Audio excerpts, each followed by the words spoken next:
ಏನ್ ಗುರು, ನಮ್ಮಪ್ಪ ಸ್ಕೂಲ್ಗೆ ಹೋಗ್ಬೇಕಾದ್ರು ಭಾರತ ಒಂದಲ್ಲ ಒಂದಿನ ಅಭಿವೃದ್ಧಿ ಆಗಿರೋ ದೇಶ ಆಗುತ್ತೆ ಅಂತಿದ್ರು. ನಾನು ಸ್ಕೂಲ್ಗೆ ಹೋಗ್ಬೇಕಾದ್ರು ಅದನ್ನೇ ಹೇಳಿದ್ರು. ಈಗ ನನ್ನ ಮಗ ಸ್ಕೂಲ್ಗೆ ಹೋಗ್ತಾ ಇದ್ದಾನೆ, ಅವನಿಗೂ ಅದನ್ನೇ ಹೇಳ್ತಾರೆ ಅಂತ ನಿಮ್ಗೆ ಅನ್ಸಿದ್ರೆ ಈ ವಿಡಿಯೋ ನೋಡಿ.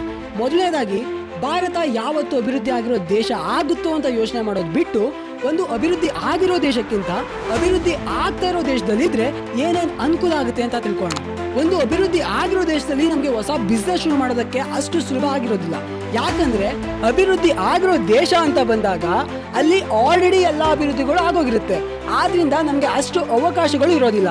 ಅದೇ ನಾವು ಭಾರತದಂತ ಅಭಿವೃದ್ಧಿ ಆಗ್ತಿರೋ ದೇಶದಲ್ಲಿದ್ದಾಗ ಭಾರತ ಯಾವ ವಿಷಯದಲ್ಲಿ ಅಭಿವೃದ್ಧಿ ಆಗಿರಲ್ವೋ ಅಲ್ಲಿ ಎಲ್ಲ ನಮಗೆ ಹೊಸ ಬಿಸ್ನೆಸ್ ಶುರು ಮಾಡೋದಕ್ಕೆ ಅವಕಾಶ ಇದೆ ಅಂತ ಅರ್ಥ. ನಾವು ಈ ಅವಕಾಶಗಳನ್ನ ಗುರ್ಸ್ಕೊಂಡು ನಮ್ಮ ಜೀವನನ ನಾವು ಅಭಿವೃದ್ಧಿ ಪಡಿಸ್ಕೊಂಡ್ರೆ ಸಾಕು, ದೇಶ ಅದರಷ್ಟಕ್ಕೆ ಅಭಿವೃದ್ಧಿ ಆಗುತ್ತೆ. ನಿಮಗೆ ವಿಡಿಯೋ ಇಷ್ಟ ಆಗಿದೆ ಲೈಕ್ ಮಾಡಿ, ಹಾಗೆ ಈ ಥರ ವಿಡಿಯೋಗಳನ್ನ ಮುಂದೆ ನೋಡೋದಕ್ಕೆ ಫಾಲೋ ಮಾಡಿ, ಚಾನಲ್ಗೆ ಸಬ್ಸ್ಕ್ರೈಬ್ ಮಾಡಿ.